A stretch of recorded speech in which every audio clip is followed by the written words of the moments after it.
Hello student, welcome back to my YouTube channel. मैं पढ़ा रही हूँ आपको process of household management का टॉपिक, जिसमें हम पढ़ा रहे हैं आपको step of household management process. मैंने आपको प्लानिंग, ऑर्गेनाइजेशन, कंट्रोलिंग और आज हम इवोल्यूटिंग मीन्स मूल्यांकन या इवोल्यूशन की बात करेंगे। ठीक है, काय की बात करेंगे हम आज? इवोल्यूशन मीन्स मूल्यांकन की बात करेंगे। हम स्टार्ट करते हैं मूल्यांकन के बारे में। ये क्या होता है मूल्यांकन? मूल्यांकन शब्द आपने अपनी लाइफ में बहुत सुना होगा। हमारी एग्जाम में हमें क्या दिया जाता है? मूल्यांकन किया जाता है ना, हमें मार्क्स दिए जाते हैं। तो मूल्यांकन शब्द जो है मीन्स वो क्या है? ये जो प्रबंध प्रक्रिया का कौन सा स्टेप है? फोर्थ स्टेप है गाइस। ये आपको पता होना चाहिए कौन सा स्टेप है। फोर्थ, जो प्रक्रिया को पुनः प्रारंभिक चरण की ओर, नियोजन की ओर ले जाता है। ठीक है, कहाँ ले जाता है? नियोजन की ओर ले जाता है। व्यवस्थापन में इसका उपयोग नियंत्रण की अपेक्षा अधिक परंतु योजना की अपेक्षा कम उपयोग में लाया जाता है। ठीक है गाइस, आगे हम बात करते हैं लक्ष्य प्राप्ति के लिए हमें जो कार्य करते हैं उसमें कितनी सफलता मिलती है। क्या कार्य को विधिवत तरीके से किया गया है? क्या काम जो हुआ है वो सही तरीके से हुआ है? या उस काम में कोई दोष तो नहीं था? या उसके करने के तरीके में तो कोई दोष नहीं था? या कार्य को करने में कोई कमी तो नहीं रह गई थी जिसके कारण वो काम क्या है, जिस तरीके से होना चाहिए था नहीं हो सका, अथवा इससे अच्छा भी हो सकता था वो काम। इसके बारे में जानकारी प्राप्त करना मूल्यांकन है। फॉर एग्जाम्पल, हमने एक एग्जाम दिया। ठीक है गाइस, एग्जाम की बात करते हैं। अब एग्जाम में हमारे मार्क्स ना बहुत ज्यादा अच्छे आए और ना बहुत ज्यादा बुरे आए, हमारे बीच के मार्क्स, एवरेज मार्क्स आए हैं। तो हम सोचेंगे कहाँ ऐसी कमी रह गई थी कि हमारे जो मार्क्स है वो एवरेज हैं, हम ऊपर लिस्ट में नहीं है। कहाँ ऐसी कौन सी चीज थी जो हमने प्रिपरेशन नहीं की? ऐसी कौन सी चीज थी जो हमने पढ़ी नहीं? क्या क्या कमियां थी हमारी जिसके कारण क्या हुआ, हमारे जो मार्क्स हैं वो कम आए हैं। तो किसी भी चीज का क्या करना, उसके बारे में पता करना कि वो चीज और भी बेटर ढंग से हो सकती थी, क्या कमी रह गई, उसे हम मूल्यांकन कहते हैं। ठीक है गाइस, मूल्यांकन के बारे में हम बात कर रहे थे।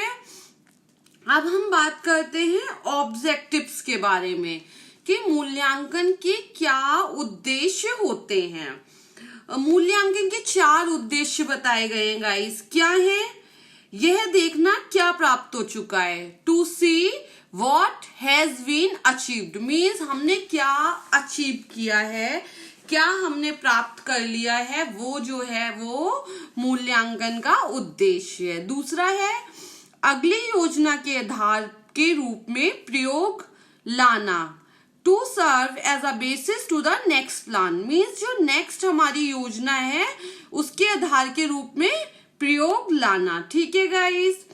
थर्ड हमारा है to serve as identifying the overall plans means संपूर्ण योजना को संशोधित करने के लिए आधार प्रस्तुत करना। मीन्स हमने जो चीज की है उसमें जो गड़बड़ी है उसे क्या करेंगे, हम ठीक करेंगे। जो मिस्टेक्स है, इनकरेक्ट, उन्हें क्या करेंगे, संशोधित मीन्स होता है किसी चीज की जो कोई मतलब कमी रह गई है उसे हम दोबारा से क्या करेंगे, ठीक करेंगे। ठीक है।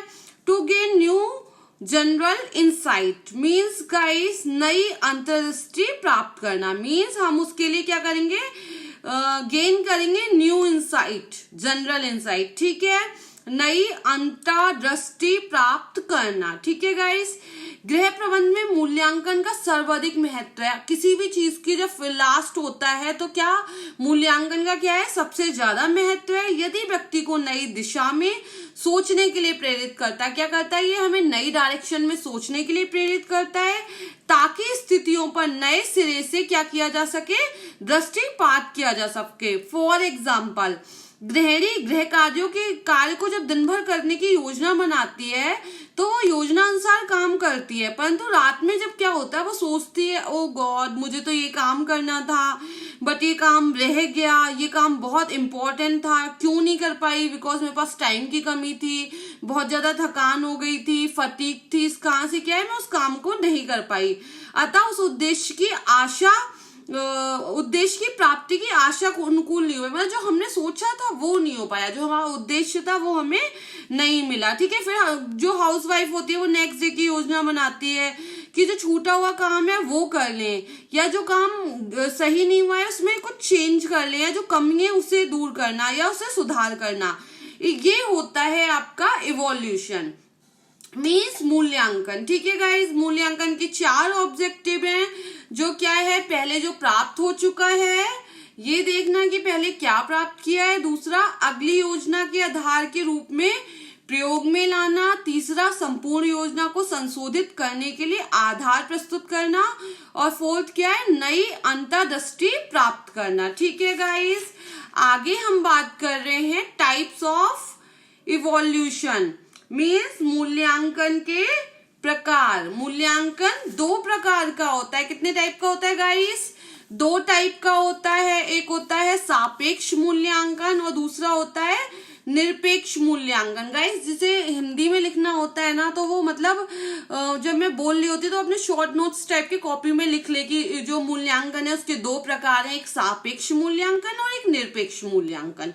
ठीक है गाइस, तो जो रिलेटिव इवोल्यूशन है वो क्या है, इस प्रकार के मूल्यांकन में योजना की समाप्ति पर लक्ष्यों की मतलब जब ये जो आपका वो होता है मूल्यांकन, इसमें ये देखते हैं कि जो लक्ष्य है उसकी कितनी प्राप्ति तक मतलब हमें हुई है। ठीक है, इसकी तुलनात्मक मतलब उसकी कंपेयर की जाती है। यह एक सामयिक व साधारण होती है।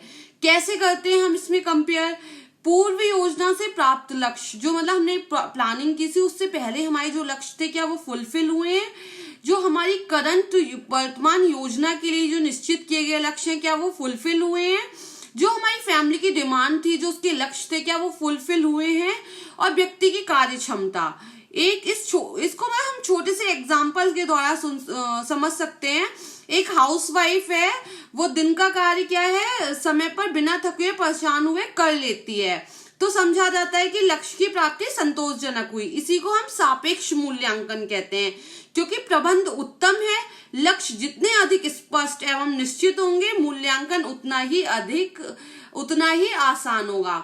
गाइस जैसे लक्ष्य पढ़ा होगा ना, उसको ये बातें समझ में आ रही होंगी कि मैं क्या कह रही हूँ, कि लक्ष्य जितने निश्चित होंगे मूल्यांकन उतना ही आसान होगा।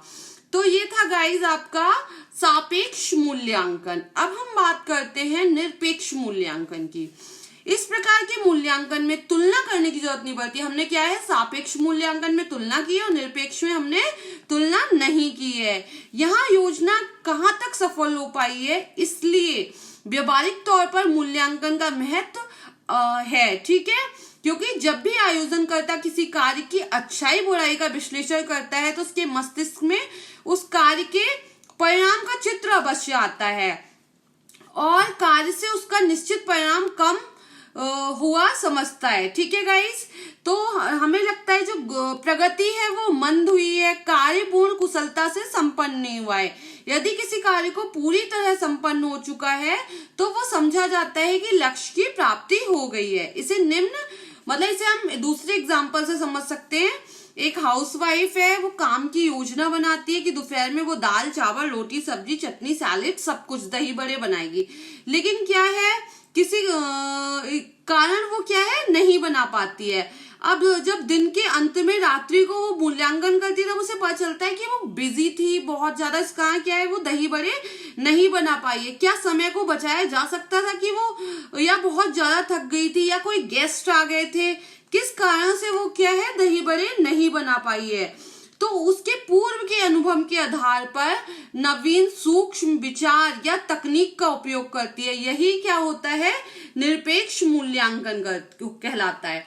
गाइस देखो, सिंपल आपको बस ये पता होना चाहिए, सापेक्ष मूल्यांकन वो है जहां पे हम कंपेयर करते हैं, जबकि निरपेक्ष मूल्यांकन में हम बिल्कुल भी कंपेयर नहीं करते, बस हम जानने की कोशिश करते हैं कि क्या मतलब ऐसा हो सकता था, क्या तकनीक का यूज हो सकता था, ये चीजें हम जान सकते थे। तो गाइस हम पढ़ रहे थे आपका टॉपिक जिसमें हमने पढ़ा प्लानिंग और ऑर्गेनाइजिंग, कंट्रोलिंग और evaluating step of household management process. कितने स्टेप है, 4 स्टेप है, 4